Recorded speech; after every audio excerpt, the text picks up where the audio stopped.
మూగ మనసులో పార్ట్ 9 రచన మీనా కుమారి గారు. బాధపడుతున్న శ్రీనాథ్ వర్మ తలనిమిరి తన గుండెలకు అదుముకుంది శాలిని.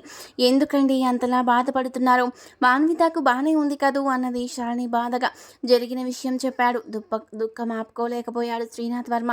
నా చెల్లెల్ని ఇన్ని తిప్పలు పెడుతున్న వారిని ఊరికే వదలకూడదు. ఎంత మంచిది నా చెల్లెలు, దాని మనసు కూడా తెలుసుకోకుండా ఇంత రాక్షసంగా ప్రవర్తించిన వారెవరు? ఈరోజు మాన్విత మళ్ళీ కళ్ళు తెరిచిందంటే దానికి కారణం గౌతమ్ నంద. అవును, అతని ప్రేమతోనే బతికింది మాన్వి. ఒక్క క్షణం ఏమైపోతుందో అని భయపడిపోయాం. నాన్నగారు పైకి ధైర్యంగా ప్రదర్శిస్తున్నా లోపల కుంగిపోయారు. నాకెందుకో మాన్విత గౌతమ్ నందాకు పెళ్లి చేసేయాలనుకుంటున్నాను. ఆ విషయం నాన్నగారితో మాట్లాడాలనుకుంటున్నాను అన్నాడు ఒక నిర్ణయానికి వచ్చిన శ్రీనాథ్ వర్మ. కరెక్టే, కానీ మాన్వి పరిస్థితి అంటూ ఆలోచనగా అడిగింది శాలిని. మన ఫ్యామిలీ ఫ్రెండ్స్ వరకు పిలుచుకొని వివాహం సింపుల్గా జరిపించేద్దాం. మాన్వి పూర్తిగా మారాలంటే గౌతమ్ నంద భార్యగానే మారాలి అంటూ కళ్ళనీళ్లు పెట్టుకున్నాడు శ్రీనాథ్ వర్మ. క్షమించండి, మరి మాన్విత అంటూ ప్రశ్నార్థకంగా ఆగిపోయింది శాలిని. అడిగే ధైర్యం లేక. మాన్విత పెళ్ళయింది ఒక గేతో. అది అసలు పెళ్ళి కాదు, అది కూడా ఆమెను టార్చర్ పెట్టి చేశారు. ఆ పెళ్ళి అంటూ జరిగిన విషయం మొత్తం శాలినికి చెప్పాడు శ్రీనాథ్ వర్మ. మరి మాన్వి గర్భవతి అంటూ ప్రశ్నార్థకంగా ఆగిపోయింది శాలిని. అదే ఎవరికి అంతు చిక్కడం లేదు. కానీ గౌతమ్ ఆ విషయానికి ఏమీ అడ్డు చెప్పడని అనుకుంటున్నాను. అతని ప్రేమ నిజమైనది అన్నాడు కళ్ళు తుడుచుకుంటూ శ్రీనాథ్ వర్మ. నా చెల్లెల్ని ఆ పరిస్థితుల్లో నేను చూడలేకపోతున్నాను శాలిని. కడుపులో బిడ్డతో భర్త లేకుండా ఒంటరిగా చూసేవారికి ప్రశ్నార్థకంగా. గౌతమ్ నందా దగ్గర అలా ఉంటున్నప్పుడు లోకులు అవాకులు చవాకులు వాగడానికి అవకాశం ఇవ్వకూడదు. అందుకే గౌతమ్ నందాతో మాట్లాడి పెళ్లి జరిపించేయాలి అంటూ భావోద్వేగంగా మాట్లాడారు శ్రీనాథ్ వర్మ. ప్రతి క్షణం మాన్వితను జాగ్రత్తగా చూసుకోవాల్సిన అవసరం ఉంది. ఏ రకంగా అయినా ప్రేమించే భర్త అయితే ఇబ్బంది ఉండదు. అటువంటి పరిస్థితుల్లో గౌతమ్ నందాలోని ఆవేదన కల్లారా చూశాను నేను. అంతకన్నా ప్రేమించేవాడు మరొకడు దొరకడు. అన్ని విధాల మాన్వితకు అతనే జోడు. ఈ విషయం నాన్నగారితో నేను మాట్లాడతాను అంటూ పైకి లేచాడు శ్రీనాథ్ వర్మ. ఇంతలో మహేష్ వర్మ గారు వచ్చారు. శ్రీనాథ్, ఒకసారి లోపలికి రా అంటూ పిలిచారు. శ్రీనాథ్ లోపలికి వెళ్ళి, నాన్నగారు మీతో ఒక విషయం మాట్లాడాలి అంటూ తన మనసులో మాటను చెప్పాడు. గౌతమ్ నందాకు మాన్వితకు పెళ్లి చేస్తే బాగుంటుంది అని చెప్పాడు చిన్నగా శ్రీనాథ్ వర్మ. కరెక్ట్, అలా చేస్తే బాగుంటుంది శ్రీనాథ్. వారిద్దరిని ఒక చోటే ఉంచాలి అన్న అభిప్రాయం కలిగింది నాకు. కానీ నువ్వు చెప్పిన పద్ధతి ప్రకారం అయితే ఏ ఇబ్బంది ఉండదు అన్నారు ఆనందంగా మహేష్ వర్మ గారు. ఎటువంటి మానసిక సమస్య అయినా కూడా ప్రేమతో చాలా వరకు తగ్గించవచ్చు. ప్రస్తుతం మానసిక పరిస్థితి బలహీనంగా ఉన్న మాన్వితకు అన్ని రకాలుగా ప్రేమగా చూసుకునే భర్త తోడు అవసరం. కరెక్ట్గా చెప్పావు. మాన్విత మీద అనంతమైన ప్రేమ పెట్టుకున్న గౌతమ్ వర్మకు మాత్రమే అది సాధ్యమవుతుంది. మాన్విత గౌతమ్ నంద ఇద్దరు వస్తున్నారు అని చెప్పారు మహేష్ వర్మ గారు. ఇంతలో గౌతమ్ నంద మాన్విత కలిసి కారు దిగారు. వారిద్దరూ నడిచి వస్తుంటే గౌతమ్ నంద చూపిస్తున్న జాగ్రత్త ప్రేమను గమనించారు మహేష్ వర్మ గారు. శ్రీనాథ్ వర్మ బ్రౌనీని సంతోషంగా తోక ఊపుతూ డాన్సులు వేయసాగింది. మమ్మీ, అత్త వస్తున్నారు అంటూ ఆనందంగా చెప్పాడు సూర్య. శ్రీనాథ్ చెప్పిన విషయాన్ని గౌతమ్తో మాట్లాడడానికి కూర్చున్నారు మహేష్ వర్మ గారు. మాన్విత పిల్లలిద్దరితో ఆనందంగా ఆడుకుంటూ ఉంది. శాలిని మాన్విత దగ్గరకు తీసుకొని ఆమె నుదుటిపై ముద్దు పెట్టుకుంది. మాన్విత కూడా శాలిని నుదుటిపైన ముద్దు పెట్టుకుంది. చిన్న పిల్లని చూసినంత ఆనందంగా చూసింది శాలిని మాన్విత వైపు. మాట్లాడడానికి ఇది సందర్భమో కాదో తెలియదు, కానీ గౌతమ్, నీకు ఇష్టమైతే మాన్వితతో వివాహం జరిపించాలని అనుకుంటున్నాను అంటూ చెప్పారు మహేష్ వర్మ గారు. శ్రీనాథ్ వైపు చూశాడు గౌతమ్ నంద. శ్రీనాథ్ అభిప్రాయం కూడా అదే అన్నారు నవ్వుతూ మహేష్ వర్మ గారు. నాకేమీ అభ్యంతరం లేదు సార్, కానీ కొన్ని విషయాలలో జాగ్రత్త తీసుకునే విషయం నీకు తెలుసు కదా అన్నారు మహేష్ వర్మ గారు. తప్పకుండా సార్, మాన్విత మనసుని ఆనందంగా ఉంచడమే నా పని. ఆమెకు ఎలా ఇష్టమైతే అలానే అంటూ నవ్వాడు గౌతమ్ నంద. ఆనందంగా ఉన్న గౌతమ్ నంద వైపు చూసి సంతోషపడ్డారు శ్రీనాథ్ వర్మ మహేష్ వర్మ గారు. కానీ ఎవరి బిడ్డ, తెలియని బిడ్డను మోస్తూ ఉన్న కూతుర్ని నేను నీకు అప్పచెప్పాను అని మాత్రం ఎప్పటికీ అనుకోవద్దు అన్నారు బాధగా మహేష్ వర్మ గారు. లేదు సార్, మాన్విత బిడ్డ నా బిడ్డ అన్నాడు గౌతమ్ నంద. ఐ మీన్ నా బిడ్డలా చూసుకుంటాను అన్నాడు నవ్వుతూ గౌతమ్ నంద. అనుకున్నదే తడవుగా హాస్పిటల్లో ఇంపార్టెంట్ డాక్టర్స్ని, ఫ్యామిలీ ఫ్రెండ్స్ని మాత్రం ఇన్వైట్ చేశారు మహేష్ వర్మ గారు. పెద్ద తతంగం ఏమీ లేకుండా ఇద్దరు దండలు మార్చుకొని, ఉంగరాలు మార్చుకొని తాళి కట్టేలా పెళ్లిని ఏర్పాటు చేశారు. కళ్యాణ వేదికపై ఎంతో అంగరంగ వైభోగంగా జరిపించాలి అనుకున్నాను ఒకప్పుడు వీరిద్దరి పెళ్లిని. కానీ ఈరోజు సర్వసాధారణంగా జరిపిస్తున్నాము. మాన్విత పరిస్థితి అలా ఉన్నా గౌతమ్ నంద పెళ్లి చేసుకోవడం ఆనందం అనిపించింది మహేష్ వర్మ గారికి. పెళ్లి జరుగుతుంది అన్న ఆనందం కన్నా ఆ ఆనందం కూతురికి తెలియని పరిస్థితిలో జరుగుతుంది అన్న బాధ మహేష్ వర్మ మనసుకు కలుచివేసింది. ముందు చేసిన పెళ్లి ఆమెను ట్రాప్ చేసి హింసించి ఒక పనికిరాని వాడితో పెళ్లి జరిపించారు. ఈనాడు అసలు మతిలేని పరిస్థితిలో పెళ్లి జరిపిస్తున్నాను నేను అన్న బాధ ఒక్క క్షణం మహేష్ వర్మ గారి మనసులో కదిలింది. కానీ ఒక డాక్టర్గా గౌతమ్ నంద పూర్తి సహకారంతో మాన్వితను సరైన దారిలోకి తేవాలంటే పెళ్లి చేసుకొని తను ఇల్లాలుగా ఆ ప్రయత్నం చేస్తే మంచిదనిపించి ఇలా జరిపించారు. శ్రీనాథ్ శాలినికి అయితే ఆనందంగా ఉంది. వచ్చిన వాళ్ళందరూ దీవించి వెళ్ళి భోజనాలు చేసి వెళ్ళిపోయారు. చివరగా దినేష్ భూపతి వచ్చారు. అతను మహేష్ వర్మ గారితో చదువుకున్న అతని స్నేహితులు. ఆశ్చర్యంగా చూశారు మహేష్ వర్మ గారు. పెళ్ళికి ఎవరిని పిలవలేదు, సింపుల్గా చేస్తున్నాము అని చెప్పారు మహేష్ వర్మ గారు. నువ్వు నా స్నేహితుడివి, నువ్వు నన్ను పిలవాల్సిన అవసరమే లేదు కదా, కొత్త జంట ఏరి అంటూ అడిగాడు దినేష్ భూపతి. అటు గదిలో కూర్చున్నారు. వెళ్ళండి అని దగ్గరుండి తీసుకెళ్లారు మహేష్ వర్మ గారు. హాల్లో గౌతమ్ నంద అంటూ కంగ్రాట్స్ చెప్పారు దినేష్ భూపతి. మాన్విత వైపు చూస్తూ కంగ్రాచ్యులేషన్స్ అన్నారు దినేష్ భూపతి. మాన్విత గౌతమ్ నంద చేతులు పట్టుకొని వదలడం లేదు.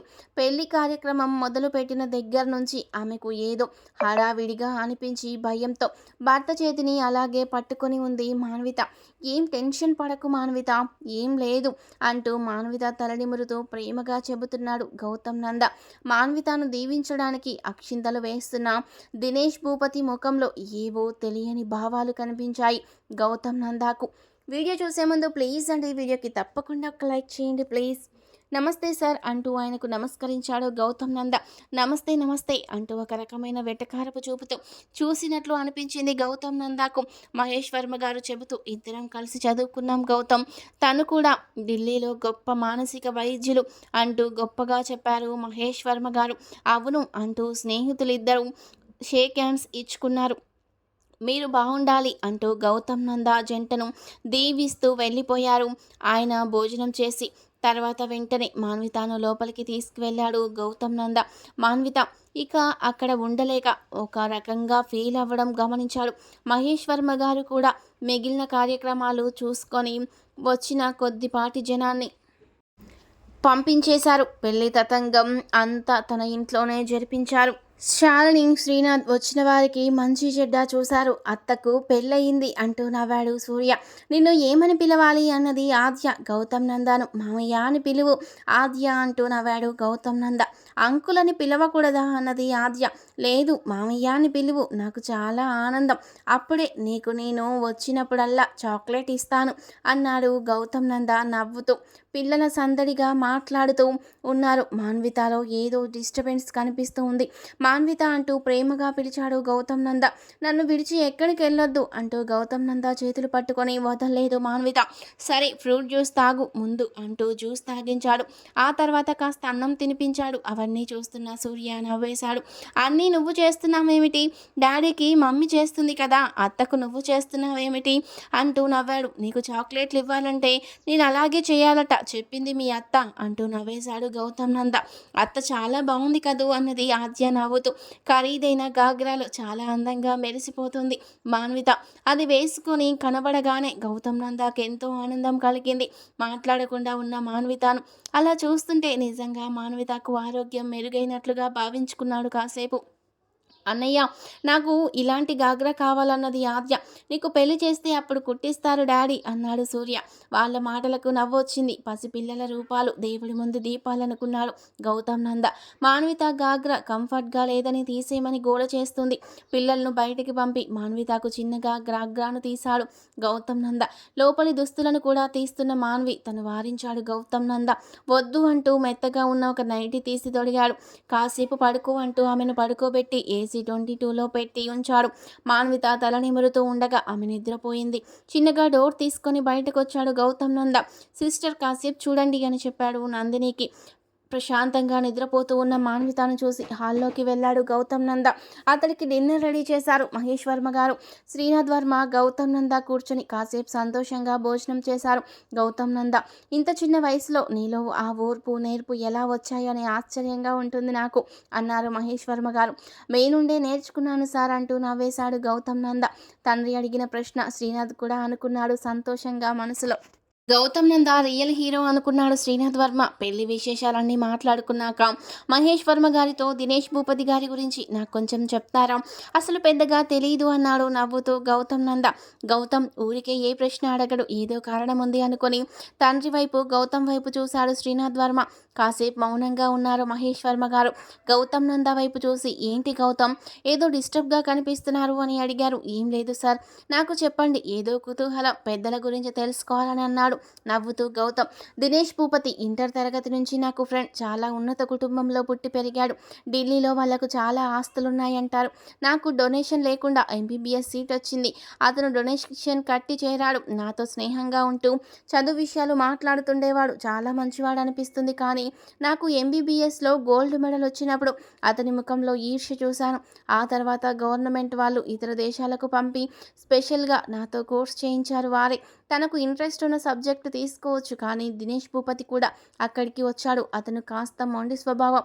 నన్నేదో ఓడించాలని పోటీకి చేరాడు. కానీ ఆ సబ్జెక్టులో అతనికి అంత ఇంట్రెస్ట్ లేదు. గెలవాలి అన్న పంతం తప్పితే మరొక ఆలోచన అతనికి లేదు. అలా డబ్బులు కట్టి 3వ స్థానానికి వచ్చాడు. కానీ అక్కడ కూడా నేను 2 దేశాలకు గర్వకారణమై మొదటి స్థానంలో వచ్చి బహుమతులు పొంది నిలిచేసరికి తట్టుకోలేకపోయాడు. ఆ తర్వాత స్నేహంగానే ఉండేవాడు. అతనికి ఏదైనా ప్రాబ్లం వస్తే నన్ను పిలిచి ఆ కేసులు కరెక్ట్ చేయించేవాడు. ఢిల్లీలో అతను చాలా పెద్ద హాస్పిటల్కి ప్రస్తుతానికి ఒక ప్రత్యేక హోదాలో ఉన్నారు. ఎప్పుడో కలిశాము, ఈ మధ్యలో అసలు కలవలేదు అంటూ నవ్వారు మహేష్ వర్మ గారు.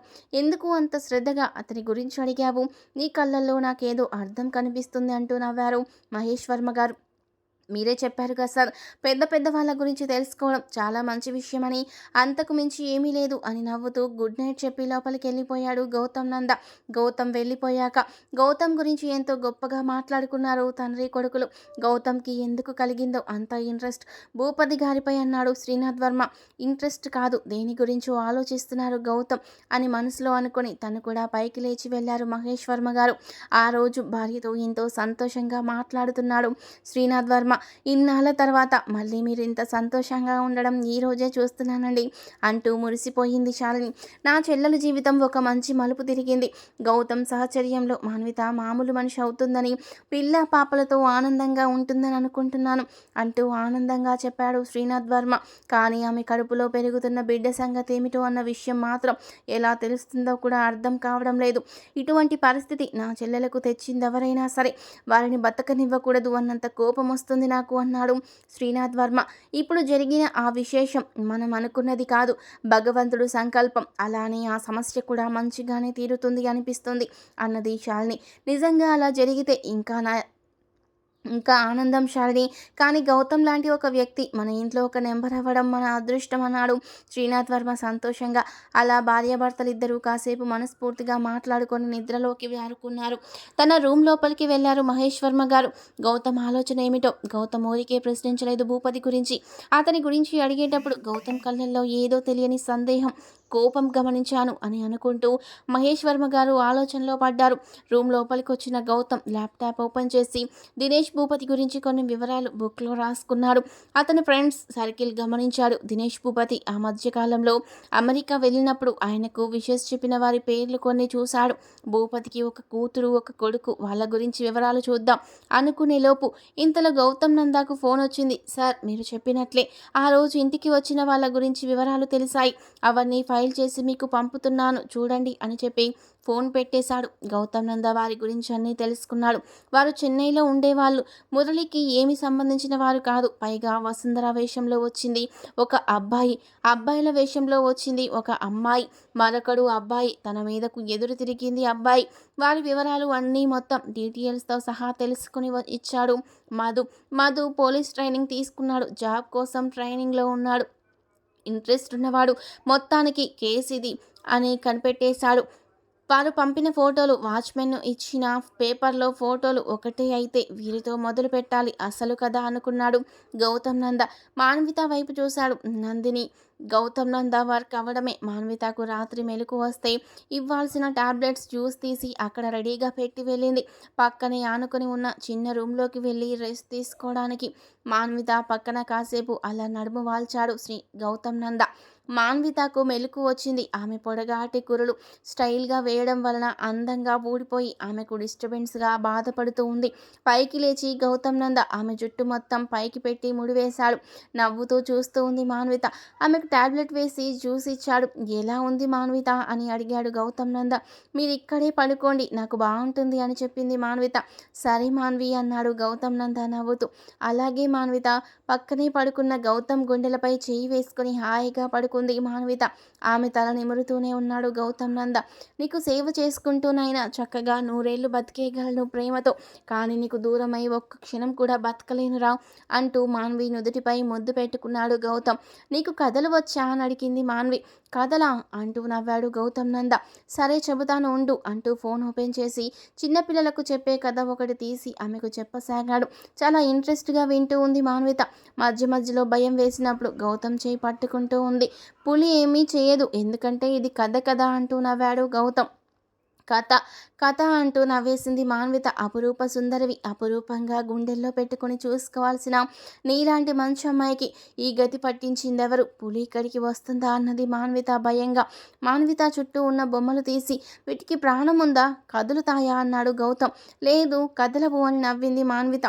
ఈ కథ కూడా అంతే కదా అంటూ నవ్వాడు గౌతమ్. అవును అంతే, ఇక ఈ బొమ్మలు నా దగ్గర వద్దు అన్నది మాన్విత.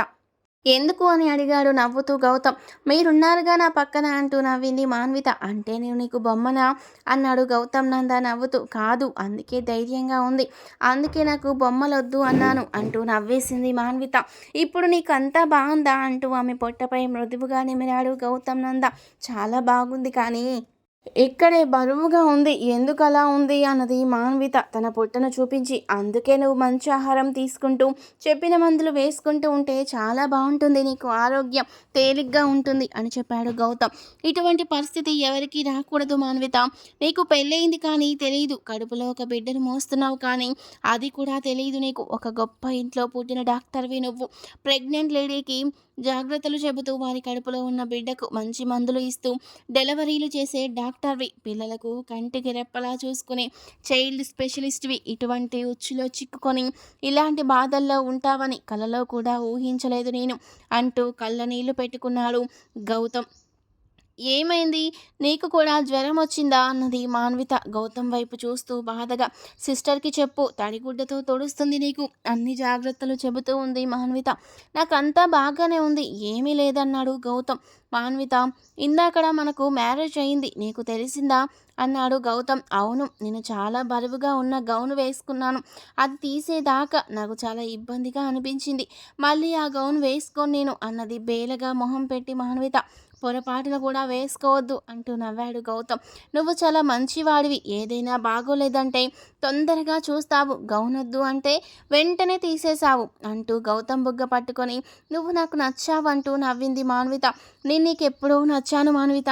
ఒకరికొకరు ప్రాణం కన్నా ఎక్కువగా ప్రేమించుకొని చెప్పుకోలేక ఇలా ఉండిపోయాము, కానీ దేవుడు మనకి రాసి పెట్టాడేమో మరి. ఇందాకడ మనకు అక్షింతలు వేయడానికి వేరే కొత్త రకం అంకులు వచ్చారు కదా, అతన్ని ఎప్పుడైనా చూసావా మాన్విత అన్నాడు గౌతమ్. అతని బట్టలు నాకు నచ్చలేదు, అతనిని ఎప్పుడూ చూడలేదు అని చెప్పింది మాన్విత. అతని బట్టలు నీకు నచ్చలేదని అలా పెట్టుకున్నావా ముఖం అంటూ నవ్వేశాడు గౌతమ్. అవును అంటూ నవ్వింది మాన్విత. చిన్నగా మాన్వితను నిద్రపుచ్చాడు గౌతమ్. డీటెయిల్గా వాళ్ళందరినీ కలిసి వసుంధరలా ఎందుకు ఆడవేషంలో వచ్చి మాన్వితను ఎందుకు తీసుకువెళ్ళాలనుకున్నారు తెలుసుకోవాలి అని ఆలోచిస్తూ పడుకున్నాడు గౌతమ్. తర్వాత ఏం జరిగింది, ఎవరు మాన్వితను తీసుకెళ్లాలనుకుంది అనేది నెక్స్ట్ పార్ట్లో తెలుసుకుందాం. వీడియో నచ్చితే తప్పకుండా లైక్ చేసి తప్పకుండా సబ్స్క్రైబ్ చేసుకోండి. Thank you.